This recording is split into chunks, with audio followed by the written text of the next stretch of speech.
Na programação, nós temos o código como fundamental. Mas na era da inteligência artificial, a capacidade de aprender a aprender é o maior desafio. Acreditar que a inteligência artificial vai programar por nós é o caminho mais curto para a obsolência profissional. Bem-vindos ao debate sobre como a nova geração de desenvolvedores pode equilibrar velocidade e profundidade na formação técnica. Mas antes de mergulharmos no código, me digam, vocês já usaram o ChatGPT para resolver aquele bug que tirava seu sono? Se vocês querem aprender a usar IA sem perder a base do seu conhecimento, já deixa o like no vídeo, se inscreva no canal se ainda não é inscrito e ative o sininho para não perder nenhum momento aqui do nosso PodCampus. Eu sou Francisco Campos e a nossa missão é clara, é garantir que, na era da IA, o fator humano seja o nosso maior ativo. Hoje vamos falar com quem vive a faculdade de ADS e a realidade do mercado como Tech Lead ao mesmo tempo, né?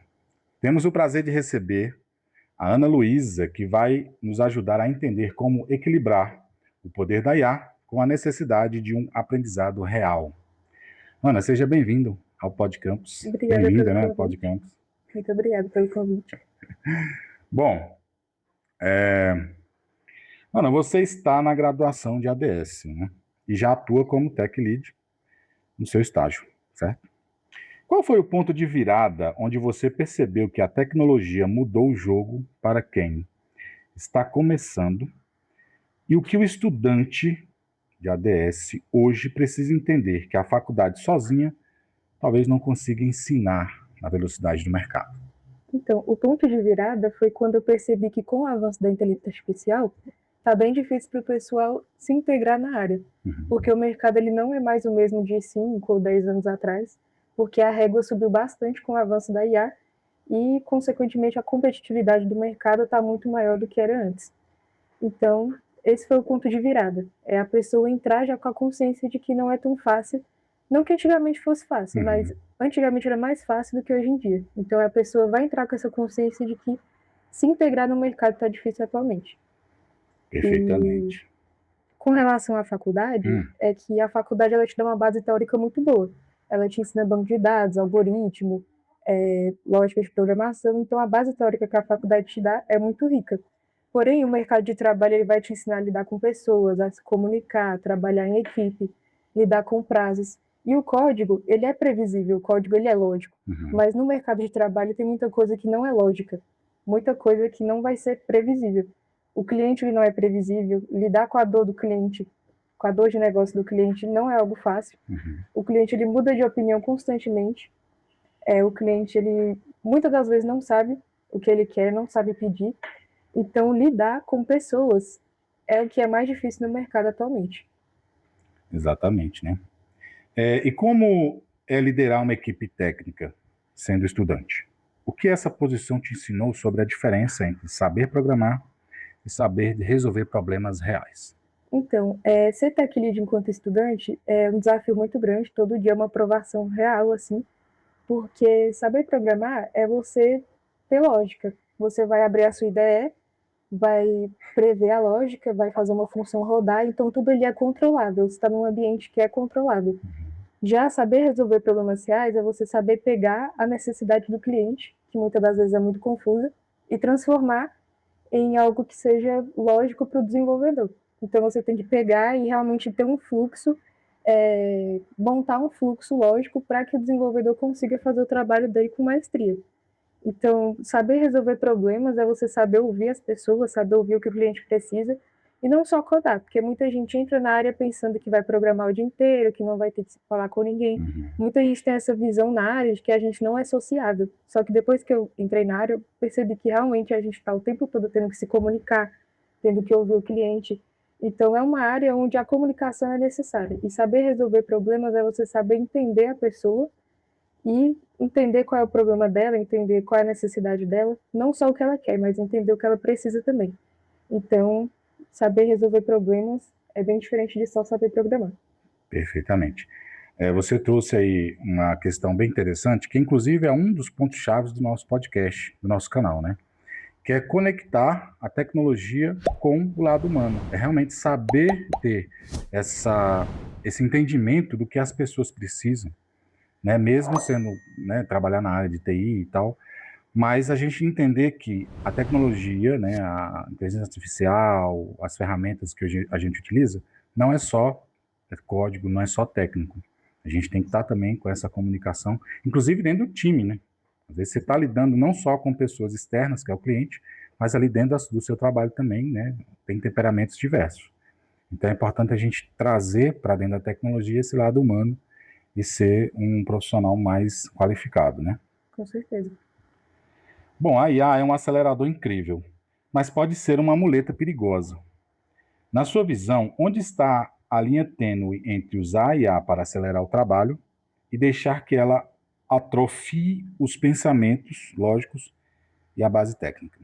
Então, para mim, a inteligência artificial, eu costumo compará-la com um GPS. Você está usando o GPS ali para se localizar, mas se você parar de prestar atenção ao seu redor, parar de olhar as placas, se o sinal cair, você vai ficar totalmente perdido no meio da rua. Então, eu costumo comparar, porque tem muito desenvolvedor atualmente que, se você tirar a IA dele, ele não vai conseguir desenvolver nada. Uhum. Então, é sobre a gente usar a ferramenta para potencializar o nosso trabalho e não usar para ficar dependente dela, porque senão a gente vai estar terceirizando o nosso próprio trabalho. Então, é basicamente isso.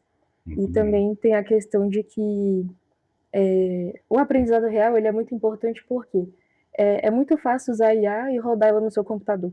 Vai rodar, tranquilamente. Porém, se eu estiver numa empresa muito grande, onde vai ter milhares de acessos ali em produção, eu preciso de uma arquitetura robusta, uma arquitetura escalável, que vai aguentar milhares de acessos simultaneamente. Então, a IA é muito tranquila para você fazer um teste com 5, 10 usuários. Mas quando você fala em milhões e milhões de usuários usando o ambiente em produção, aí a história já muda. Aí ela não vai conseguir fazer algo escalável para aguentar esse tanto de acesso. Então, é só a mente humana, né, o conhecimento profundo humano, que vai ser capaz de realmente fazer algo que seja escalável. Excelente. Excelente visão, né, que você traz aqui para a gente.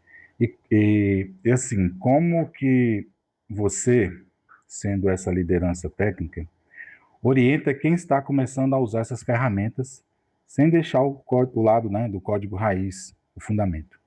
Então, eu sempre falo para o pessoal lá no estágio que antes de tentar fazer o código, tipo, parar para raciocinar antes.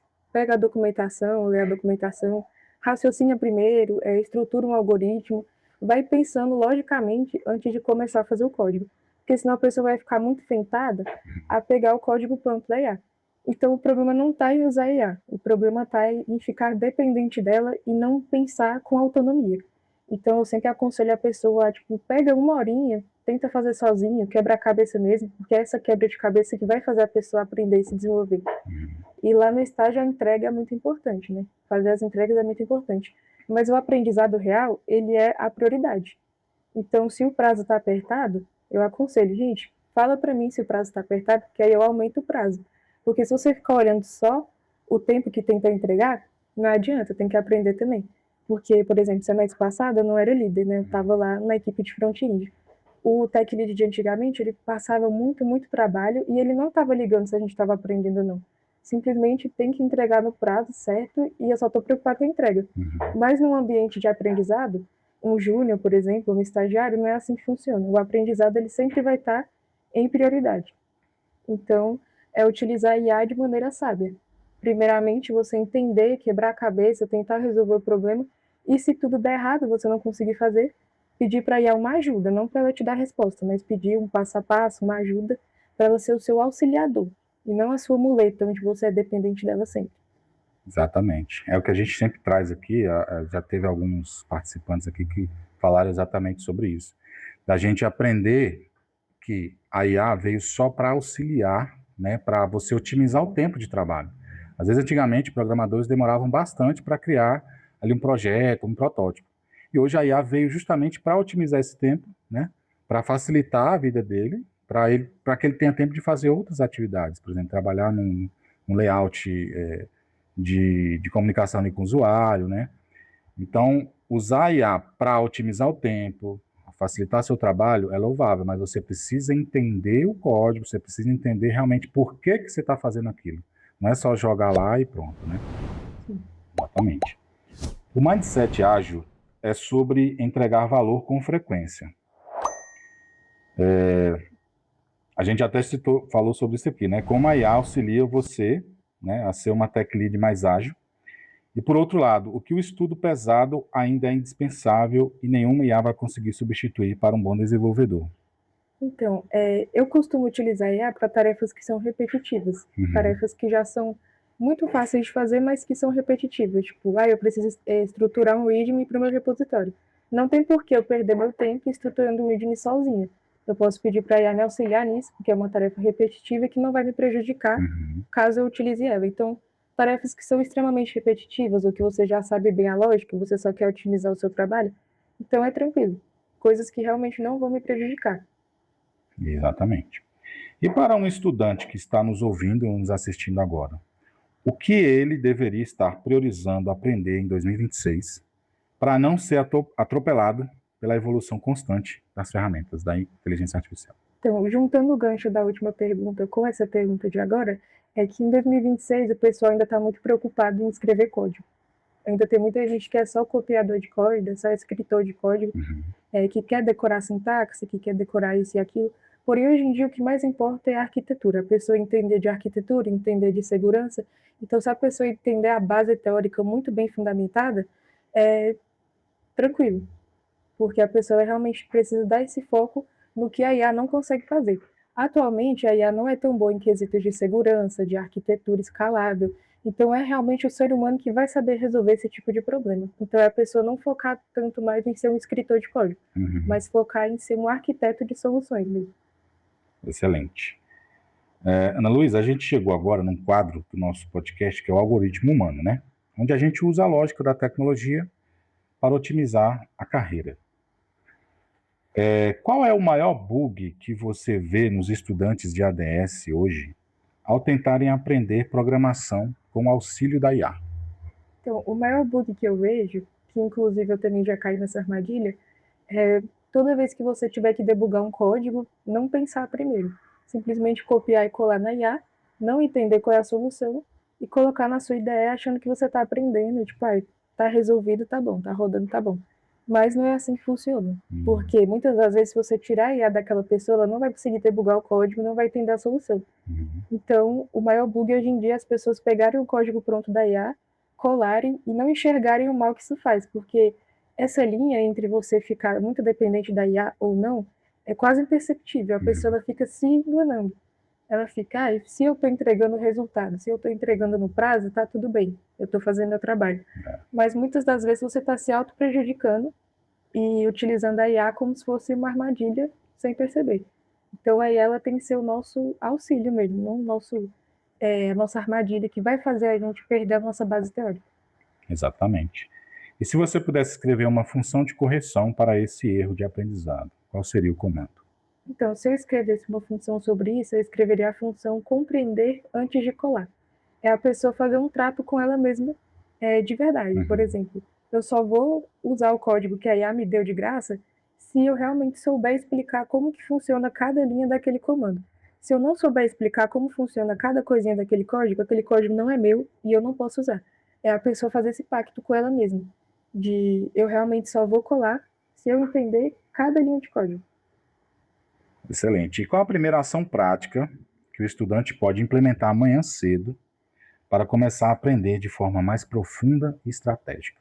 Então, eu daria o conselho da pessoa começar o estudo dela sem usar IA nenhuma. Pegar um livro, pegar a documentação oficial, pegar um material de algum professor, mas começar o estudo dela sem nenhum IA. Pode ser 1 hora sem IA, 30 minutos, mas a pessoa fazer esse desafio com ela mesma de se autodesafiar, de realmente desenvolver um raciocínio sozinha, com autonomia. E depois, se ela precisar muito, aí ela recorre à IA para tirar alguma dúvida, ver alguma solução e realmente ver um aprendizado prático. Porque eu utilizo muito a IA para estudar. Ao invés de pegar sua resposta pronta, eu gosto muito de usar ela no aprendizado, no modo aprendizado do Gemini, por exemplo. Eu gosto bastante.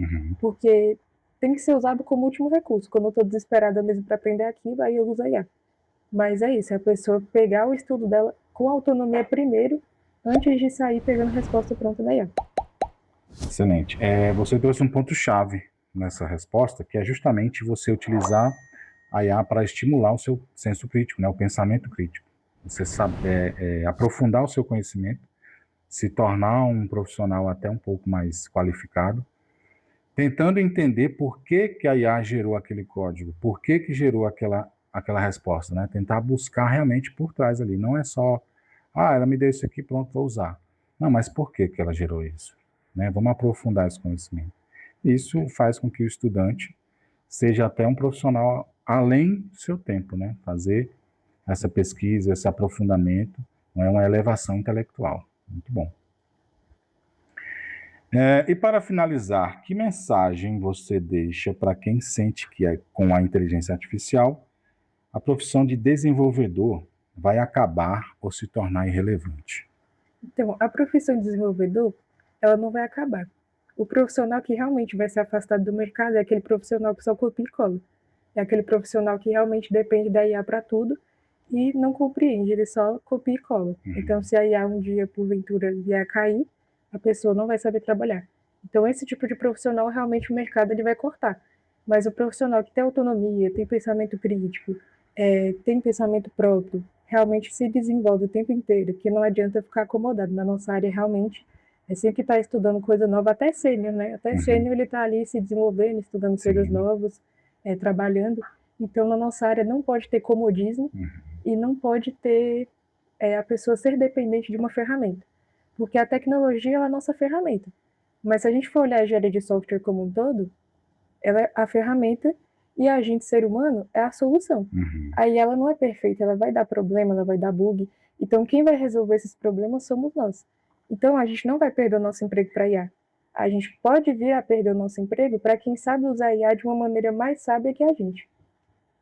Basicamente isso. Excelente visão que você trouxe aqui no PodCampus. Essa conversa foi realmente iluminadora. Eu te agradeço muito por mostrar para essa nova geração, esse pessoal que está chegando agora, né, que está se profissionalizando, e mostrar como que você está encarando esse desafio, né, juntamente com a inteligência artificial.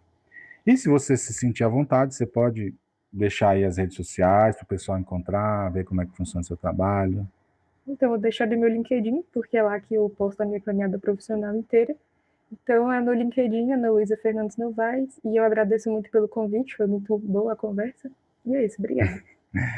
Muito obrigado, Ana Luísa, mais uma vez. E para vocês que nos acompanharam até aqui, né, gostaram desse bate-papo? E aí, vão melhorar seus estudos aí com a inteligência artificial? Fica aqui o meu agradecimento para todos que acompanharam, pela audiência. Curtam o vídeo, né? Deixem um comentário também, se quiser deixar uma mensagem para a Ana Luísa, a gente vai passar. Se inscreva no canal se ainda não é inscrito. E agora a gente também está no Spotify, tá? Vamos deixar aqui o link na descrição do Spotify, tá bom? Muito obrigado e até a próxima semana.